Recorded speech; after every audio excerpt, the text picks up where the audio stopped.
In a major development that has made global headlines, Russian President Vladimir Putin today announced that Russia has successfully carried out a test of a new generation of nuclear-powered cruise missile. A state news agency quoted Putin as saying the last successful test of the Burevestnik, a global-range cruise missile with a nuclear installation, a nuclear propulsion system, has been conducted. Now, here is what is significant. Russia has successfully tested a potent and strategic missile and at the same time declined to rule out the possibility that it could carry out weapon tests involving nuclear explosions for the first time in more than 3 decades. Putin said for the first time that Moscow had successfully tested the Burevestnik, a nuclear-powered and nuclear-capable cruise missile with a potential range of many thousands of miles. He also told an annual gathering of analysts and journalists that Russia had almost completed work on its Sarmat intercontinental ballistic missile system, another key element of its new generation of nuclear weapons. Putin, who has repeatedly reminded the world of Russia's nuclear might since launching his invasion of Ukraine on 24 February 2022, said no one in their right mind would use nuclear weapons against Russia. Here's what he said. If such an attack were to be detected, such a number of our missiles, hundreds and hundreds, would appear in the air that not a single enemy would have a chance of survival. Russia has not conducted a test involving a nuclear explosion since 1990, the year before the collapse of the Soviet Union. But Putin has declined to rule out the possibility that it could resume such testing.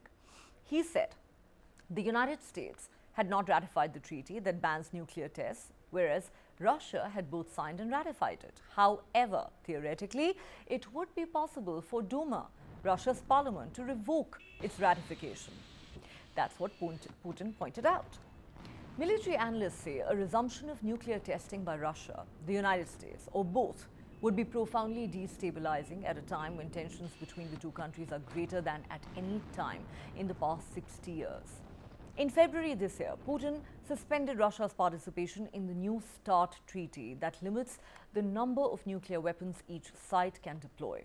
Putin added that there is actually no need for Russia to rewrite its doctrine on the actual use of nuclear weapons, which says Moscow may fire its nuclear weapons either in response to a nuclear strike against it or in the event of a threat to the existence of the state.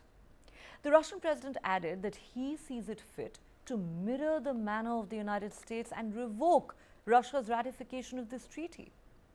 Underground nuclear testing was banned by the 1996 Comprehensive Nuclear Test Ban Treaty. The US and China signed the treaty but did not ratify it.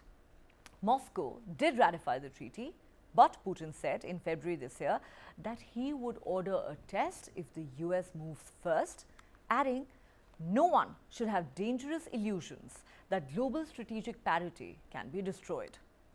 Now, Russian analyst Sergei Karagano has raised eyebrows both amongst Russian and Western strategic analysts by arguing that it is time for Russia to lower its threshold for nuclear use in order to contain, frighten and sober up our opponents, as he put it. He wrote in one recent article that Russia should shake up its enemies by threatening nuclear attacks on European countries and US bases in Europe. Let's now shift our focus back to today's test. Putin's statement is the first announcement of a successful test of the Burevestnik, which translates as Storm Petrel.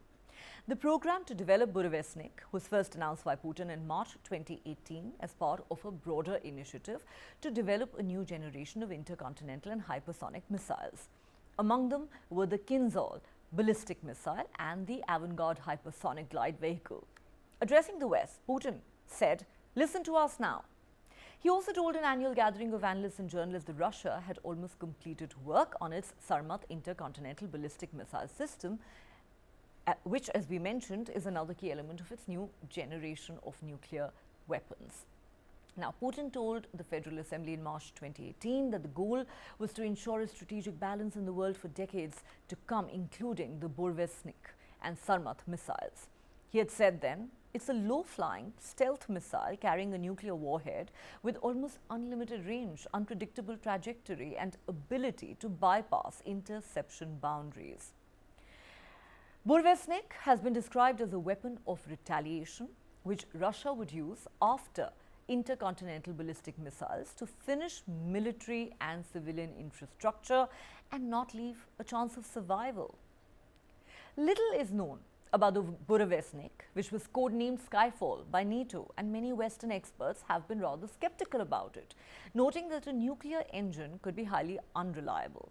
It is believed to be able to carry a nuclear warhead or a conventional one and potentially could stay aloft for a much longer time than other missiles and cover much more distance thanks to nuclear propulsion. When Putin first revealed that Russia was working on this weapon, in his 2018 State of the Nation address, he claimed it would have an unlimited range, allowing it to circle the globe undetected by missile defense systems. Many observers have remained skeptical, though, arguing that such a weapon could be difficult to handle and would pose an environmental threat. Now, the United States and the Soviet Union worked on nuclear-powered rocket engines during the Cold War, but they eventually shelved the projects, considering them to be too hazardous. The Burevestnik reportedly suffered an explosion in August 2019 during tests at a Russian Navy range on the White Sea, killing 5 nuclear engineers and 2 servicemen and resulting in a brief spike in radioactivity that fueled fears in a nearby city. Russian officials never identified the weapon involved, but the US said it was the Burevestnik. So the question we're asking on Global Lens tonight is this: just what does Russia carrying out this test mean at a time when the Ukraine war is still raging and tensions between Moscow and the West have never been higher in 6 decades? Should the West worry? How real is the threat of Russia carrying out fresh nuclear tests? And what would such an eventuality mean for an already fragile global order? Moscow had successfully tested the Burevestnik, a nuclear-powered and nuclear-capable cruise missile with a potential range of many thousands of miles. Russia had almost completed work on its Sarmat intercontinental ballistic missile system. Such a number of missiles, hundreds, would appear in the air that not a single enemy would have a chance of survival. So what does this development really mean? Let's dissect this with our panel of experts. Joining me on Global Lens tonight, Ambassador K.P. Fabian, former Indian diplomat, Professor Rajan Kumar, Associate Professor at the School of International Studies, Jawaharlal Nehru University, and Major General Sudhakar Ji, VSM Defense and Geopolitical Expert. Thank you so much, gentlemen, for joining me on the show tonight. Major General Sudhakar Ji, if I could start with you, sir. How significant is this development? Because not only is Putin making very tall claims, saying nobody would dare launch a nuclear strike against Russia. If they do, hundreds and hundreds of our missiles would be in the air, leaving absolutely no chance of survival for a single enemy. And in addition to that, there is now speculation, and might I add fear in some quarters, that this may also eventually result in Russia resuming its nuclear testing, something that it hasn't done since 1990. How do you perceive this development? Neha, good evening. Thank you for getting me to your show. I was praying to God that this nuclear holocaust which you have launched on me should have gone to the expert panelists, co-panelists. I am a soldier, but I respect your faith and the trust that you have in me. 100%, sir. So thank you. Okay, allow me to say, because the domain experts, the co-panelists, they couldn't have been better, although I have heard only Professor Rajan in a couple of sittings in other channels. Allow me to say share the perspective. The world order is changing. It's dynamic. It is polycentric, call it multipolarity.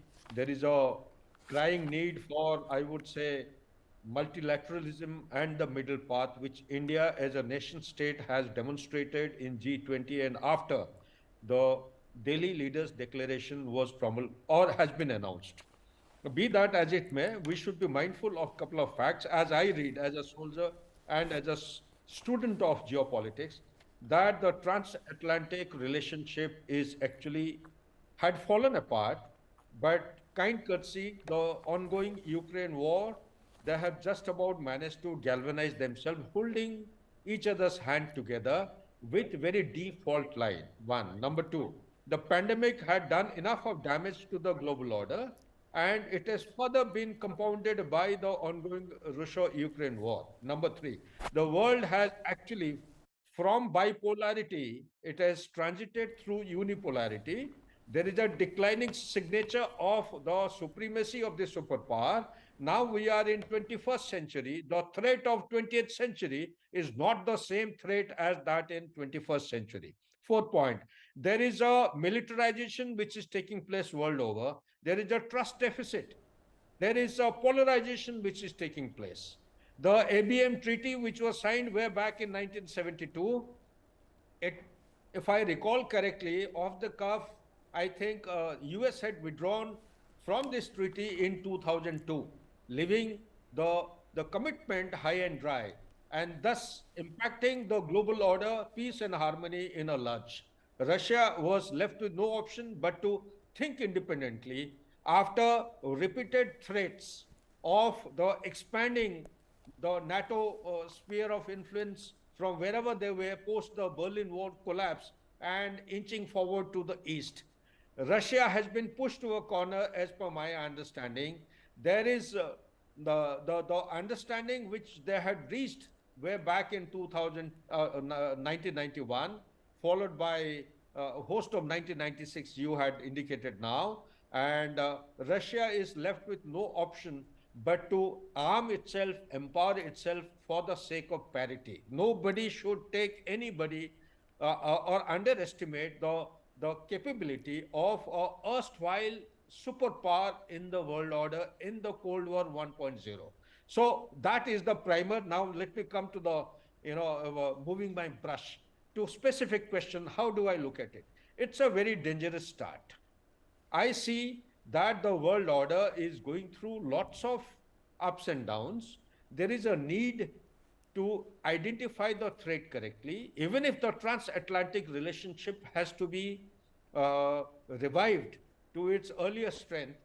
There are different factors and parameters to be addressed. The threat to Europe today are not the tanks driven by the Russians, invading across the eastern frontier into the mainland or the farthest land. The real threat to Europe's existence, as per my analysis, are the boat people who are invading from the Middle East and from the Northwest Africa. Africa is the strategic rivalry is manifesting in different forms in the African continent. The population of Africa, way back in 50s, Right. it was the population of European Union.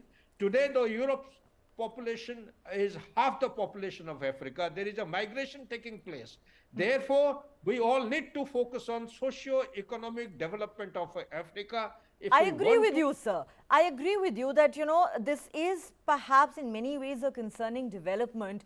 So let's just for a moment focus on what this missile is really all about. And I'd like to get in Professor Ranjan Kumar at this point. Professor Kumar, for the uninitiated, if you could just explain, sir, what do we know about the Burevestnik nuclear-powered cruise missile? How significant is the fact that Russia has successfully carried out this test, the threat that Putin seems to be issuing, even dropping the hint that there is nothing that stops Russia from resuming its nuclear tests, something that it hasn't done since 1990. Should the West worry? How do you think they're likely to react to this? Thank you, Ms. Neha, for having me here. And I totally agree with the primer given by Major General Sudhakar sir. And but taking it forward, let me tell you that we are moving towards a very dangerous escalation as far as the nuclear issues are concerned. What you saw is a completely new level of technology in the form of Burevestnik that Russia has tested, and it's a kind of nuclear propelled missile system. So it's not the nuclear test as such, but it's the missile where the nuclear power would be used, and this is for the first time, and other countries don't have it. And it requires a very complex technology in terms of propulsion, etc. But Russia claims that Russia has tested it very successfully, although the Western commentators, many of them don't accept it. This is a very dangerous escalation, but Russia claims that with this technology, it can have a missile which is faster, and as you rightly said in your program in the beginning, that it cannot be easily detected by the anti-missile system that you have. And it can also be in the sky for a very long time because it's the nuclear energy. It can have unending supply of energy. From that perspective, it's a new kind of weapon that Russia has tested. Along with that, if you see the discussion which is going on in Duma today, Russian legislators today, they are discussing why they should not withdraw from the CTBT. So Russia, as you know, that Russia signed and ratified the CTBT, although US also signed, but the Parliament, Congress of the United States refused to ratify it. So Russia is saying that since the United States didn't ratify it, there is no reason why Russia should be the part of this CTBT.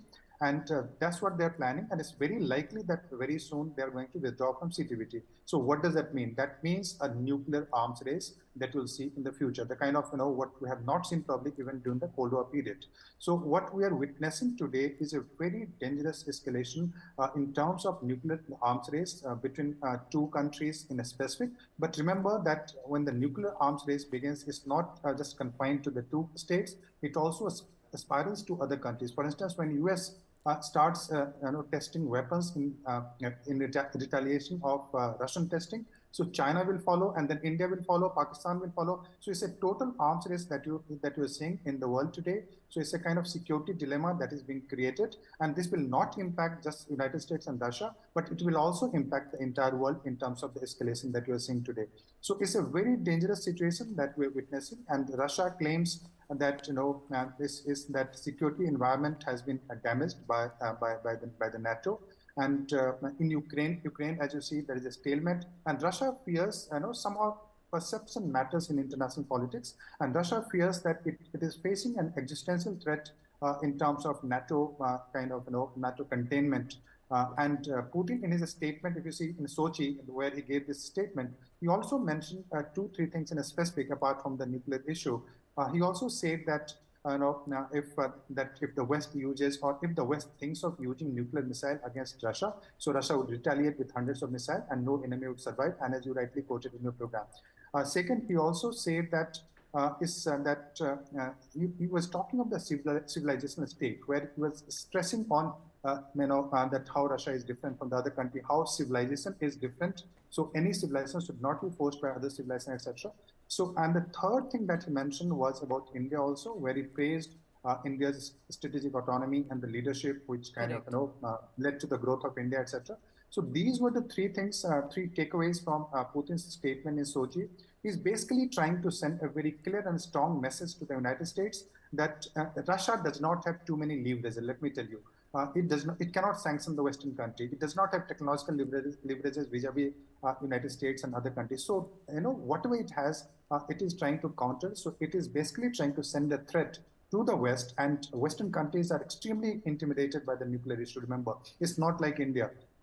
Just the mention of nuclear issue, that kind of that threatens people in Europe and also in United States. So they're very concerned. And this nuclear saber rattling is something that Putin has done practically every other day since the beginning of the Ukraine war over the last 18 months. At the drop of a hat, he dangles the nuclear threat before the West, saying, if you even dare to think of an escalation, make no mistake, I will push the nuclear button if I have to, that we will stop at absolutely nothing to defend our interest. And that is a threat that has been issued all over again today by Putin on a very significant day, on a day when Russia successfully tested this particular missile. Let me now take this to Ambassador Fabian. Of course, very well explained there by Professor Rajan Kumar, I beg your pardon, why this is such a serious matter. Ambassador Fabian, the Ukraine war is currently on. Tensions between the West and Russia, many analysts have said, haven't been higher in 6 decades as they are today. Now, Russia goes ahead and conducts this test. Putin says this is a missile that can circle the entire globe undetected, and dare you come anywhere close to us or think of attacking us, there will be so many missiles in the air, the enemy will have absolutely no chance of survival. Now, both Major General Sudhakarji and Professor Rajan Kumar believe this is a very dangerous and serious escalation of a nuclear arms race that is not going to remain confined to the United States and Russia. This is going to suck in the entire world. How seriously do we need to view this development? And how worried do you think the United States is likely to be at this point in time? It is significant to mention that they haven't yet issued an official reaction to this test. Thank you, Neha. As you said, I have not come across any United States statement, because quite often when a test of this nature takes place anywhere in the world, it is the United States which first comes out with a statement. So that has not happened. And as regards this particular test, I do not know whether the test was carried out today or yesterday. It might have been carried out earlier, but Putin has chosen to announce it today. And I also took the trouble to go to his website, and I tried to read his entire speech, which is a very long speech. And as Professor Ranjan Kumar has mentioned, it is not only about the nuclear, about nuclear weapons. It says many other things. I don't want to go into them. But let me put it this way. For a while, Western pundits have been saying Russia is the junior partner of China and all that.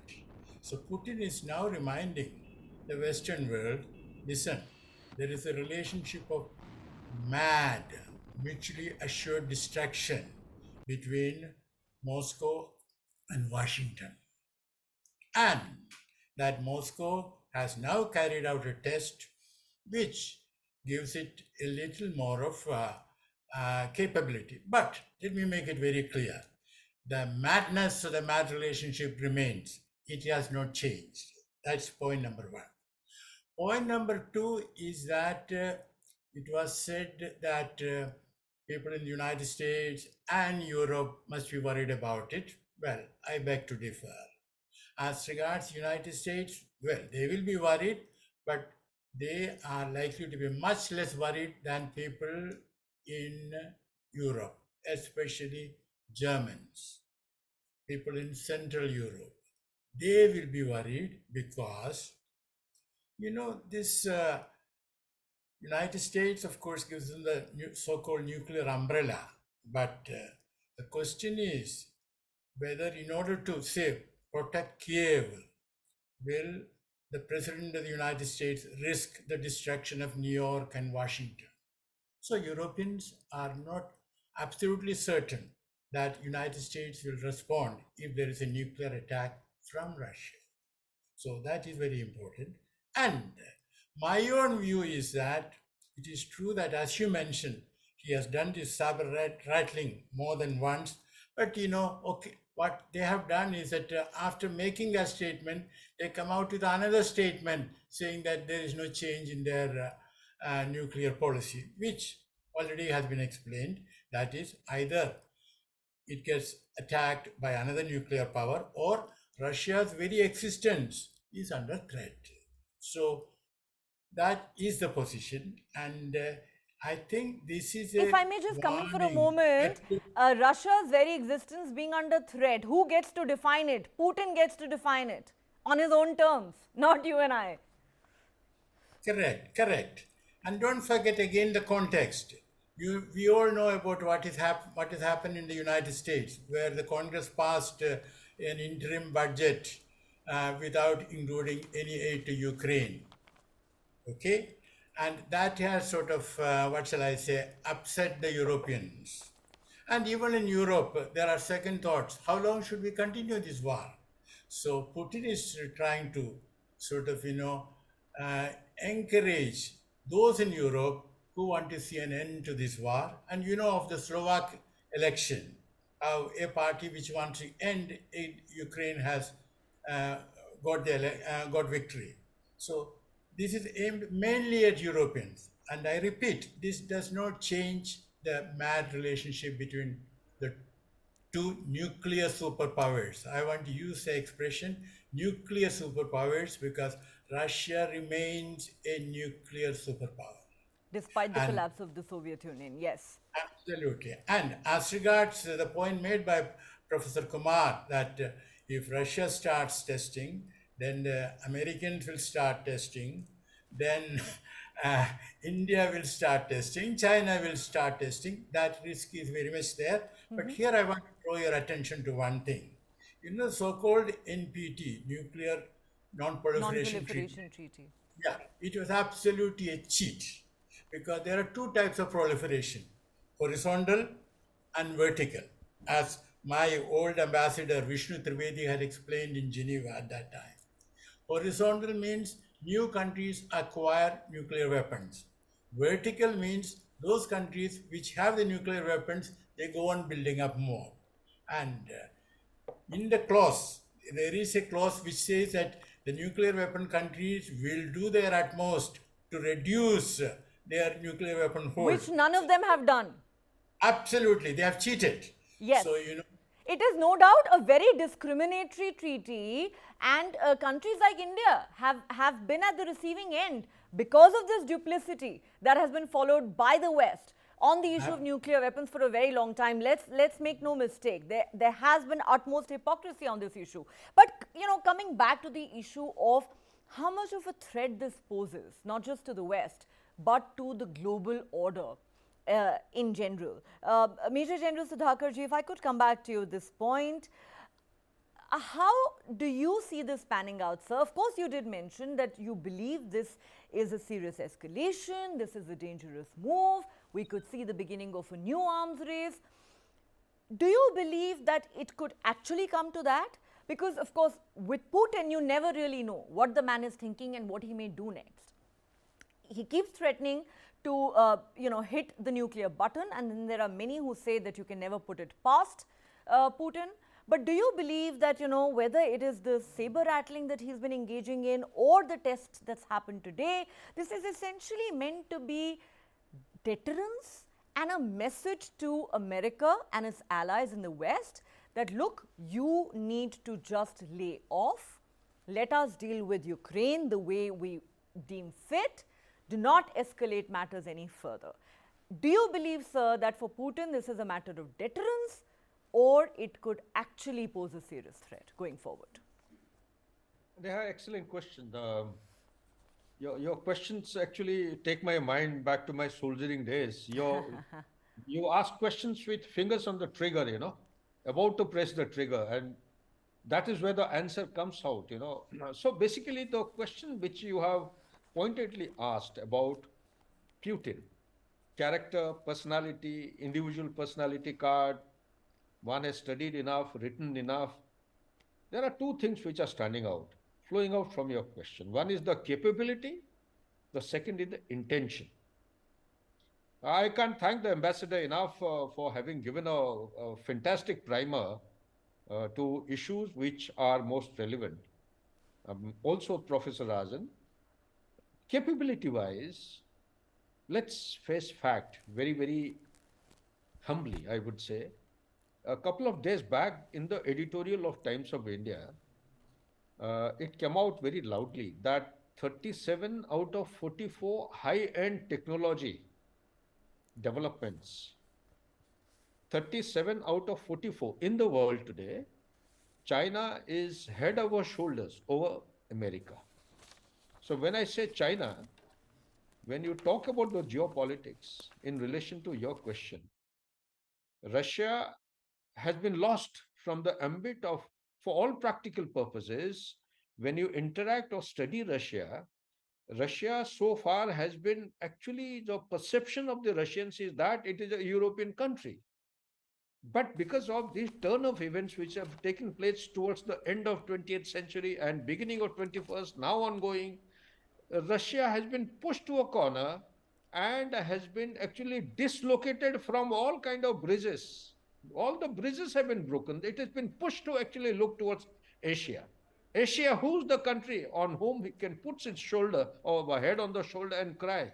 It is China. They have differences. So when I link up all these articulations and points, I'm trying to say this particular testing of the missile is a technological demonstration. Just to remind people who matter, it is America and the Europe. That, friends, you please take a final call. Bring this conflict to an end. Whether the land which is are under their occupation, Ukrainian land, whether you like it or not, they are mine. Please dare not. No counter-offensive is going to be successful. So whether it is Crimea or talk about whatever you say, the eastern flank of complete Ukraine, the message which is going out is enough. Let's put a stop to it. Russia also it's feeling the pinch of it. So it has been isolated to large an extent, but it has gone into a very huge and deep beard hug with the Chinese. Yes. And also, it is bringing two communist nations together. Along with them, you have all axis of evil, which are And then showing there is hands. North Korea. There is North Yes. Korea too in the equation. Every missile which is being tested, I have reasons to believe, and my research is indicating these are missiles not produced by North Korea. These are the missiles which have been given technological support. Scientific fraternity of China is helping. Now, Clearly. scientific fraternity of China, it is predominated by the scientists of Russia, erstwhile USSR. So Yes. look at the nexus which is actually writ large. You talk about this. Let's not forget about the Cuban crisis of 1962. Cuba is still live. It is kicking. It is ticking. Back to you, Neha. All right, thanks for that analysis, sir. Of course, you're quite right in pointing out that this is essentially Russia demonstrating its capability and sending out a very strong message to the West, saying it is time for you to take a decision. And you know, even as Putin lays claim to Ukrainian territory, I think we can all agree that what primarily lies at the heart of this war in Ukraine is Putin trying to tell the West, NATO has to stay out of our backyard. That's what it's all about. I think a lot of you would agree that this is essentially a NATO's war with Russia by proxy. But going back to Professor Rajan at this point, sir, again, just for the understanding of our viewers, if you could explain, you know, we're talking about what the Burevestnik missile is capable of doing. It was codenamed Skyfall by NATO countries, and Western experts have been skeptical about it despite everything that Putin has said today. They argue that a nuclear engine could be highly unreliable. Do you believe there is merit in this argument as far as this particular missile is concerned? Professor Rajan Kumar. No, actually, the kind of speech that he gave and the place where he gave at Sochi, where there are a lot of international audience also from China to India to a number of other places, I won't doubt the credibility of Putin's statement at this point of time. And I don't think this is a propaganda. I'm not denying that Russia does a lot of propaganda and so does West. But the message which is being given and the kind of technology, this technology Russia started testing from 2018, and it's been roughly 5 years, 4 years that they have developed this technology. And as you know that one country which can compete as far as the missile and the nuclear technology is concerned with the United States, that is Russia. So I'll not doubt the technological part, but again, having said that, it will take some time before it is actually inducted into Russian military. And to my knowledge, to my best of understanding, Russia actually does not need this kind of missile. But this is also a technological warfare. This is also a technological kind of gaming which is happening between the West and Russia. So they have to prove technological superiority over the rival power. So that's what Putin is trying to say. And because it can be in the sky for a very long time because it's nuclear fueled, and also because it cannot be detected by the systems that surveillance and other systems that the Western countries have. So that is actually an issue. And I think more than Europe, for Europe, even the small, because Europe is the bordering state, bordering region. So even the low small range missiles will do for Europe. But this can be useful for Russia against the United States. And now this has been tested in the Arctic region. So from Arctic, it can easily be, it will travel a very short distance if it has to cross Canada and go to United States. So United States is very worried, and I'm sure United States must be developing technology to counter this kind of missile. And again, if the testing starts, if the CTBT Russia withdraws from there and it begins the testing, so that will add another dimension of the entire nuclear race. And if Russia does it, remember, mark my word, that it will not be just be Russia, because every other country will start violating the CTBT. 191 countries have signed roughly, and many of the countries, important countries, have not signed. As you know, India has not signed it. So other countries will also start testing. This will lead to domino effect. This will lead to a spiraling of arms race, and that's a very dangerous situation for the international security. And as far as the impact on the world is concerned, so let me tell you, it has completely changed the world order that we see today. New kind of alliances are emerging, and you rightly referred to Russia, China, Korea, Iran, etc., and the global South trying to remain neutral in this race. It has impacted the development because of the energy prices, because of the food crisis, etc., that you saw. And for the next 10 years, we are going to live in a crisis which is going to escalate. Maybe Russia will not be there in the scene, but what you're going to see is China and United States. So the tension is going to continue. The arms race is going to escalate, and the testing of the nuclear testing, etc., is the real possibility. And NPT and CTBT might lose its significant relevance in the coming days. Right. On that note, Ambassador Fabian, I'll give you the last words as we wrap up this conversation. Talking about Putin's nuclear saber rattling, I also want to quote this Russian analyst, Sergei Karagano, who has made some very controversial remarks. He has argued that it is time for Russia to lower its threshold for nuclear use in order to contain, frighten, and sober up its opponents. He says it is time for Russia to shake up its enemies by threatening nuclear attacks on European countries and US bases in Europe. Again, do you believe this is just saber rattling, or given that this test has been conducted today by Russia, we're actually looking at a very dangerous situation indeed? And again, I'll ask you, sir, if you could just second guess for us how the United States is likely to react to this development. Okay, now let us remember that, this has been going on, as already pointed out, since 2018. So once you start a big project, you are going to complete it. Okay, so that is point number one. Now, as regards the United States, of course, it will come out with its own reaction, but I do maintain that essentially the mad relationship, mutually assured destruction, that has not changed at all. And one more point I want to make, and that is that, the Major General spoke about pushing the button and all that. I think we also have to think of another scenario. You see, all that Putin has to do, in case the counteroffensive by Ukraine succeeds now or later, and the Ukrainian army approaches Russia or really threatens Russia's occupation of Crimea, all that Putin has to do is to issue an ultimatum. The Ukrainian army, which finds itself at coordinates X, Y, Z, should stop advancing and start reversing in the next 48 hours. Otherwise, consequences will follow. And President Biden, or whosoever the American president is, will have no option, I repeat, no option but to tell Zelensky, please take the warning seriously and start reversing.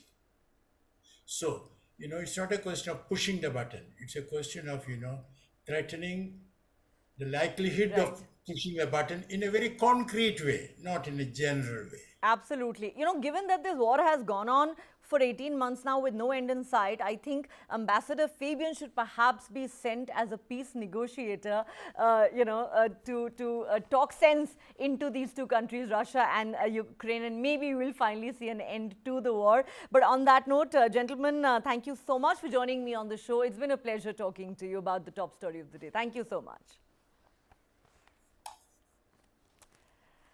All right, let's now move on to our next story, which is also from Russia. Russian President Vladimir Putin has once again showered Indian Prime Minister Narendra Modi with fulsome praise. He called PM Modi a very wise man and applauded India's growing strength under his leadership. Speaking at an event in Moscow, Putin commended India for acting independently and in its own interest, resisting Western pressure to conform. Of course, Putin used this opportunity to also lash out at the West. He said, "They're trying to create an image of an enemy out of everyone who's unwilling to blindly follow the Western elites. Anyone is at risk, including the People's Republic of China, and at a certain point, they tried to do the same with India. Let me tell you that the Indian leadership is acting independently in the interests of its nation." Putin strongly criticized the Western approach of creating enemies out of those who don't conform to their dictates, including portraying the Arab world and Muslims as hostile.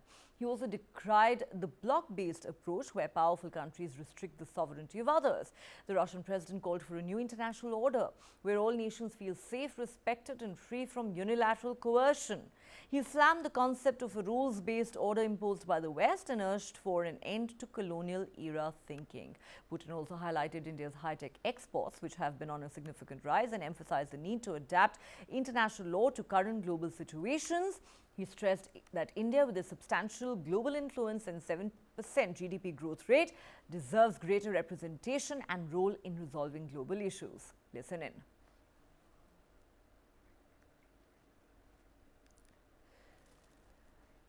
All right, on that note, let's take a... Okay, let's just listen into what President Putin said. India, more than 1.5 billion people live in India. Over 7% GDP growth, 7.4 or 7.6%. That is a giant in the world. Indeed, there are a lot of people there who need assistance and help, but nevertheless, high-tech export is growing exponentially.